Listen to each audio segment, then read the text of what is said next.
Well, today for the Heritage Trust interview, we've got Colin O'Brien. Colin played for us in the late 70s, 79, 80 and 80, 81. So welcome back to East End Park, Colin. Thank you very much. When you signed for us, you signed from, was it Bristol City? Yeah, I was at Bristol City, but when I actually come up here, I'd been on loan to Bath City, right, which they now play in it's like the National League and that. So yeah, I come up from officially Bath City, but I was sort of with Bristol City, if you like. So how did that move come about then, if you were playing down in England? Well, what happened at the end of the season, I got a free transfer from Bristol City, and I went to Bath City for just a couple of months. I was still sort of signed with Bristol City, and then I got the chance to sign with Reading, Hartlepool and Bournemouth had come in at the time. Bournemouth weren't in the Premier League then, they were. And I just, at the time I thought, well, I wonder if we'll get any luck up in Scotland. And I come up, I actually went to Clyde, and Craig Brown was the manager at the time. I played in the reserve game, I scored. He tried to sign me, but in the meantime somehow the Dunfermline had heard I was back in town, and Harry Melrose phoned me and said, would you like to come along to the training? I was just staying in Crossgates at the time along the road there, and I thought, well, it'll be a bit better going to Fruity Shawfield every week. Also on top of that, I did get offered a sort of month at Hibs, and I just thought, no, I'll sign with Dunfermline. Although I was coming out of full-time football to part-time football, I still thought, well, I'll do it, and that's how it come about. I just sort of moved back up here and sort of chanced it, if you like. Because were you here originally in the area? You were from Scotland rather than England? I was born and bred in Rumlinwell, Dunfermline, 24A, in my grandmother's bedroom, because in those days, 63 years ago, they had their children in the house, you know. So yeah, I'm born and bred in Rumlinwell. But my father, as you probably know, was a professional football player. He played with Dunfermline. He went to Leeds United, and then he ended up, his sort of real glory days were in Southampton. So I was brought up in Southampton. I went to school in Southampton, and when I was 15 years old, I moved back up here and stayed with my auntie in Oakley, and I was here as a young player. Right. Okay. And I went to. I then went back to Oakley Juniors. Tommy Wright, who was an international footballer in his day, he signed me for Oakley Juniors, and I then ended up going back down and I signed for Eastleigh. They were called Swaithland Athletic at the time, and they're now in the National League.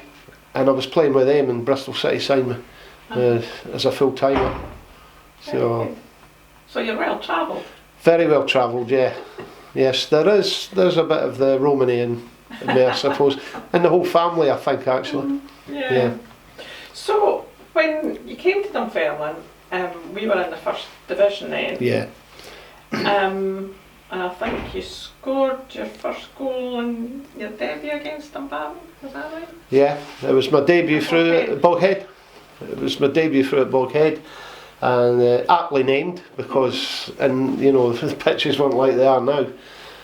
And yeah, there was only like 2 minutes to go or something like that, maybe 5 minutes to go.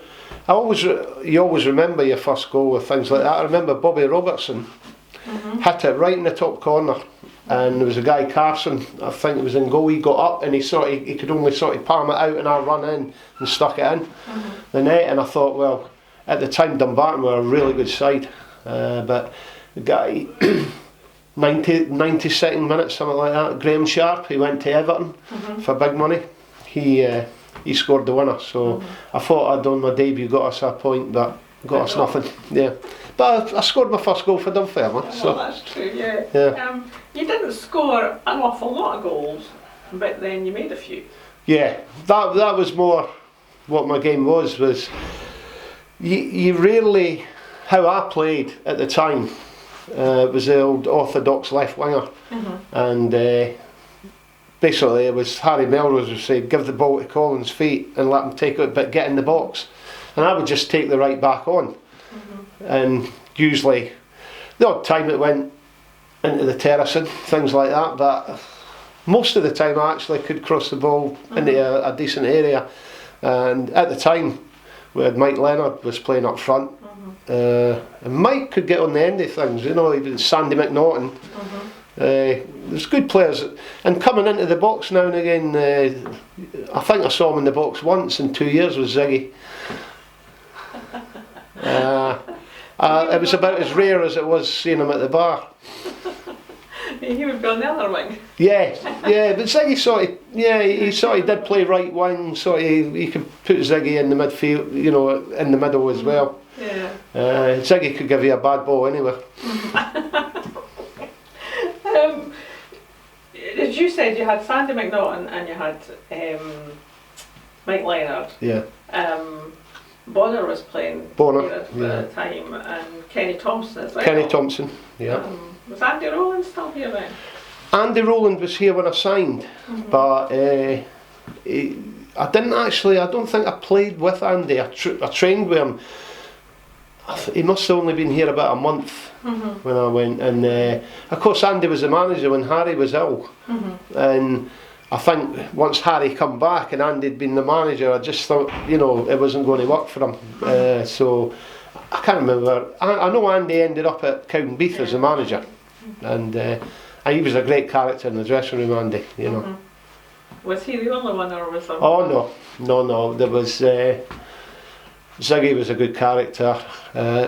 All of them, actually. Bonner, Mike Leonard. Mike Leonard was quite a funny guy, you know. Was typical Glaswegian sort of rat. One of the funniest guys ever that I played with was Ricky Sharp, and that was his brother Graham that scored the goal that day. Ricky played up here for a while, centre forward. But Ricky was quite a funny guy, you know, and the dressing room was really good. That's what you miss professional football. Yeah. You can put up with you get to an age where, right, that's it, I can't do it anymore, I've not got the legs. But you miss the dressing room, really. You know, great days. Great days. Yeah. That season we survived in the first division. Yeah. And I think that season we played Bucky Thistle in the Scottish Cup here. Yeah. Which was probably the first time we played Bucky, and then, like, just a couple of seasons ago, we've now played them twice again. Yeah. So it's a bit strange how it comes about. But surviving in the first division, was it difficult then as a player? You know, when you were playing and you were maybe not winning all the games, and you're drawing when you should have won. Yeah. Is it difficult? It is difficult, because I was only talking to someone a couple of days ago about this. You know, in those days, there was no bad teams. You know, we had quite a lot of good players, but especially when you went through to, you know, if you played Ayr United, I mean, about 6 of their players went down to England. Stevie Nicol ended up playing for Liverpool. Robert Connor went to the Fergies Aberdeen. And then some of the Glasgow, Partick Thistle, I mean, Mo Johnson, guys like that, they all ended up, there was, you know, it was very difficult. And when you played Airdrie, I mean, Sandy Clark, who's the assistant manager here, he went to West Ham for something like £250,000 at the time. All good players. It really, you know, it was very difficult. Clyde Bank at the time had a great side. We had one of the assistant manager here, Jerry McCabe. You know, players like Jerry, a guy, Jerry Ronald, who was, I can't remember who went to Manchester City or something. Very good sides, and it was very difficult every week. You couldn't play a game where you said, we should get 2 points. In those days it was 2 points. Well, we should get 2 points here. There was no should gets, there was, you really did have to battle and work for it. And a lot of times, you know, under Harry, it was like that all the time. We'd get beat 1-0, and Raith Rovers at the time were a very good side. I never won against Raith Rovers. Did you not? Never won. They had very good side. you know, the big Elvis that come here, the Guy Houston, Donald Urquhart, who was the captain, Bobby Ford. I think Bobby ended up here. Good side, you know. And now you come up and you say, like, if the Pars are playing maybe Alloa, you would say should get free. There was none of that. I hope we get 2 points. You know, we're going to have to work hard for this today. The second season, the second season, 1980-81, I read a wee bit when I was checking up on you, that your bit in the programme was that your favourite player was George Best and John Robertson. Yeah. But then you played against George Best. Out there, yeah. Out there when you played for Hibs. Yeah.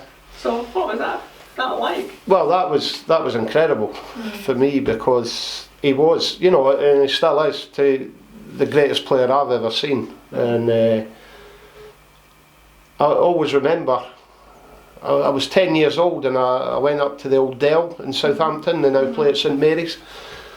And Manchester United, it was a Tuesday night, they were playing Southampton, obviously. And it was Law, Best, Charlton, Paddy Crerand in the midfield, and unbelievable Manchester United side. But they were playing an unbelievably good Southampton side at the time. And George Best absolutely tore them up. He scored a hat-trick, and I was only 10-year-old. I remember they couldn't get me to bed. I kept going on. Oh, you should have seen this guy. You should, unbelievable, and the way he looked as well. He had everything, you know. I read his book. He was even an academic, and you know, and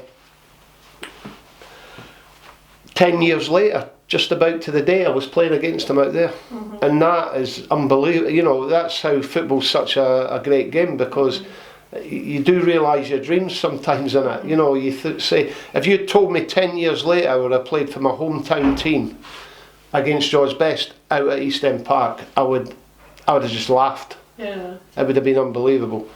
But, and again, and George at the time was getting £2,000 a game. Now Tom Hart, who was chairman of Hibs, was a very clever man. So he didn't give him £2,000 a week, he gave him £2,000 a game.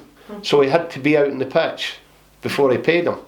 Now £2,000 a week, if you imagine in 1980, 81, that's, the average working man was earning £40 a week, £50 a week. He was getting £2,000 a game. And there was about 16,000 people out there. Normally it'd been about 6.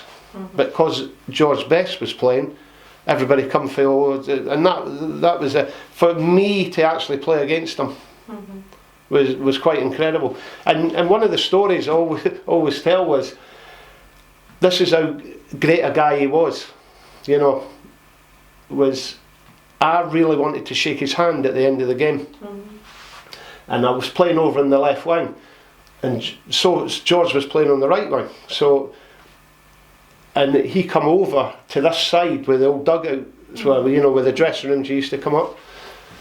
And I said, well, there's only 2 minutes to go or something like that. I run across, and Harry Melrose screamed at me and says, get back out. And he wasn't as polite as that. Get your backside back over on that left wing. And I says, well, cheers, George. And he just laughed. And I run away over to the left wing, and the final whistle went, and he ran over to me and shook my hand, because he knew how much I wanted to shake his hand. That's how great a guy he was. You know, George Best, to play against him was unbelievable for me. But George's problem was he just wanted a drink with it. He was one of the boys, but he had everything else that none of us had. But you know, but he still had the skill. Oh, even though it was towards the end of his career, really. Yeah, he sort of cruised through the game. He got. They probably didn't even have to wash his kit. He got his £2,000 quite easy. Yeah. You know, and they won 2-0. They beat us that day, and there again you see Hibs were in the first division. Arthur Duncan, John Blackley, Gordon Ray. A lot of good players. You know, it was a very tough league. You know. like then, because things probably weren't going right, and again we were probably didn't have a lot of money at that time again, and as you say, Harry was the manager, but then Pat Stanton took over from Harry. Harry got the sack, and then Pat came in. So what was the difference then with between the two managers? Well, it's sort of like Pat wanted his own players. Harry, he was sort of similar to Harry in a way that neither of them, I would say, were right vocal. You know, Harry would sort of have a wee word with you and say, look, you know, you're not playing that well, try and pick it up a wee bit or something like that. And Pat found it very difficult to do anything like that. Although I had a lot of respect for Pat as a player, but you know, Pat wasn't a manager, and I'm not criticising him because I had a lot of time for him. I thought he was too nice to be a manager, you know. He couldn't really, I feel, get his point over. I think that was proved. He sort of had to leave here quite quickly, and when he went to Hibs, knowledge of football first class, and Pat wanted his own players, so he got basically, you know, be frank about it, he got rid of me, Bonner, Kenny. I think he kept Bobby Robertson, he kept Kevin Hegarty, but there was about 9 of us he got rid of, more or less, as quick as he could, because he wanted his own players. However, a little story, about 6 months into my East Fife, when I was scoring a few goals, he did make an inquiry to Davy Clark and ask, would you sell him back? And Davy said no at the time. I was 5 seasons at East Fife, you know, that was probably, in all time I played, was my best spell at East Fife, you know, when again we had a good team. There was Gordon Jury went to, you know where Gordon ended up, down at Spurs and Chelsea, and Gordon Marshall was in goal, Stevie Kirk, had a really good side. And again with East Fife, I never ever lost against the Pars, but never ever beat Raith Rovers. Are there any games that stand out for you then when you played for Dunfermline?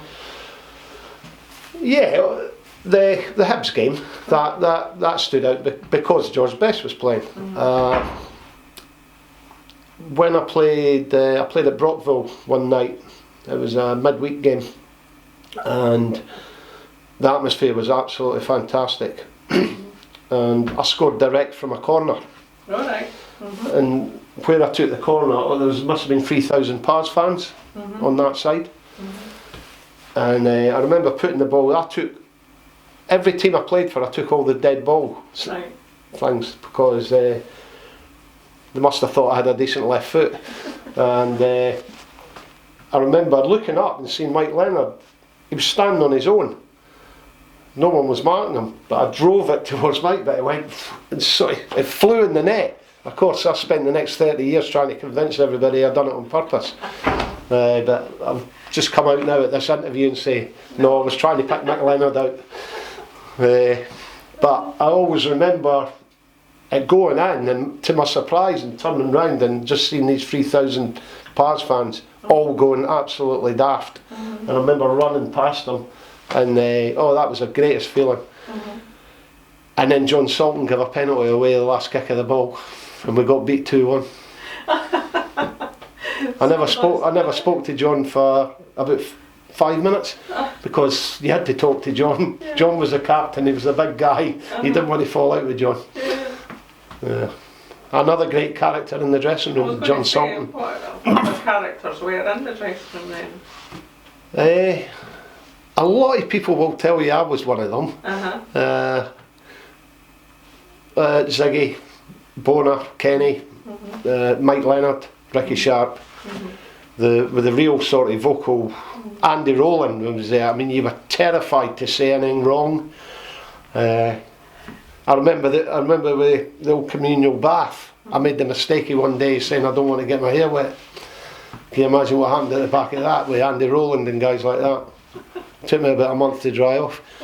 No, those kind of things. But with like I say, Andy and John and that, you were scared to do anything because I mean you heard about it for the rest of the season. Yeah. You know. But great character. That was a great dressing room. All the dressing rooms I was in a few.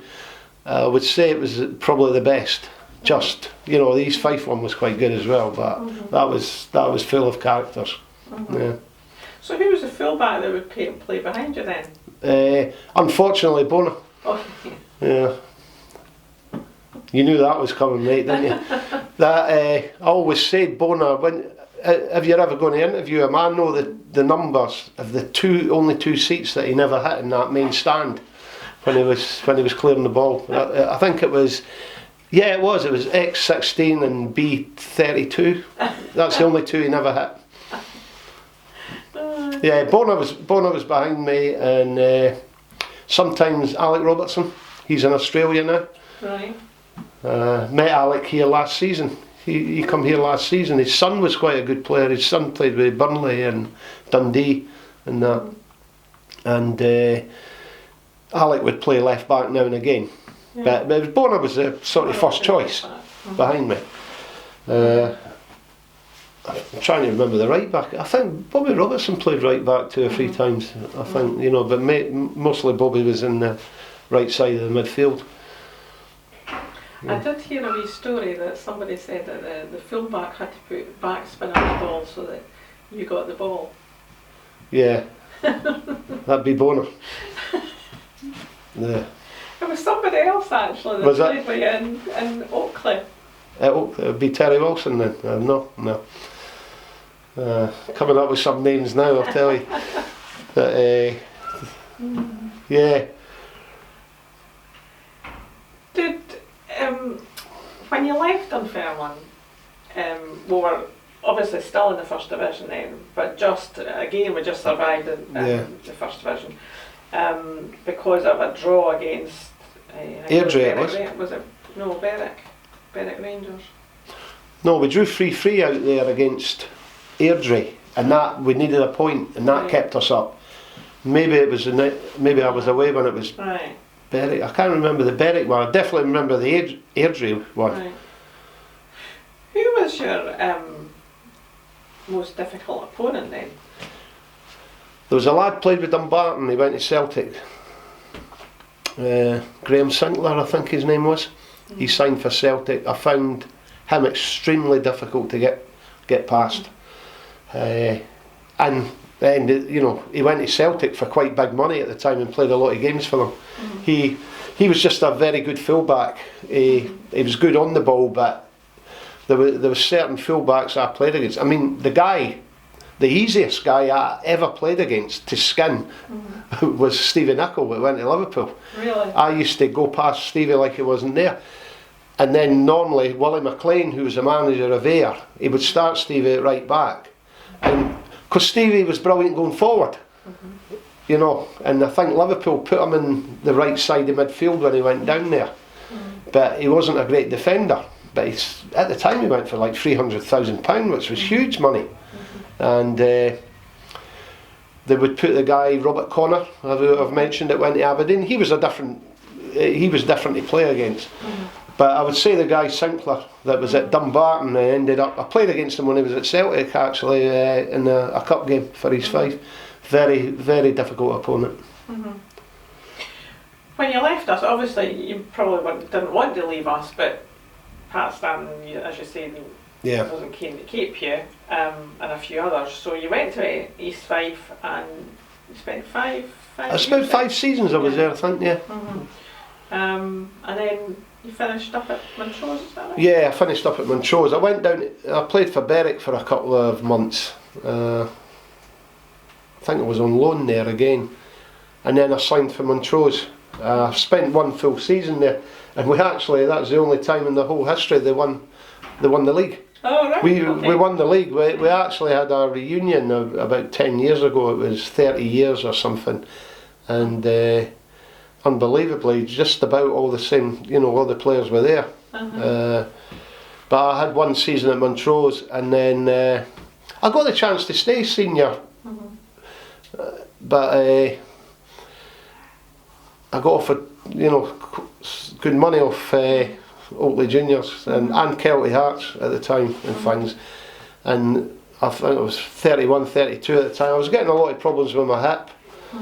And I thought, and the travelling, you know, because you were part-time and you were working, and then I was going up to Montrose on a Monday night, you know, and getting back at like 12:30 and up for your work in the morning, and then, but you done it because you wanted to play football, you know, but I just decided, well, you know, Oakley's only along the road, and I signed for them, and that wasn't very successful. I'd come out as senior into junior, and I didn't do that well, actually.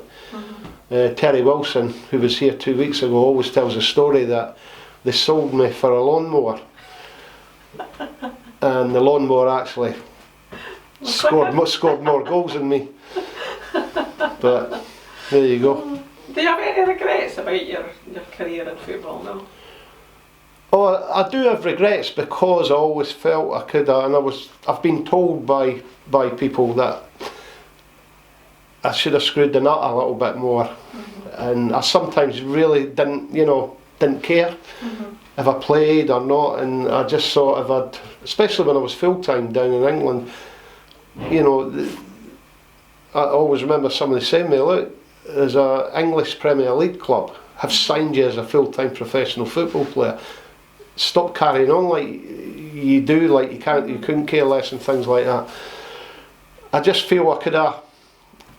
I regret that I never sort of, I don't know what it's not. I wasn't dedicated because I was fitness wise and everything like that. I just felt I could have done a bit more.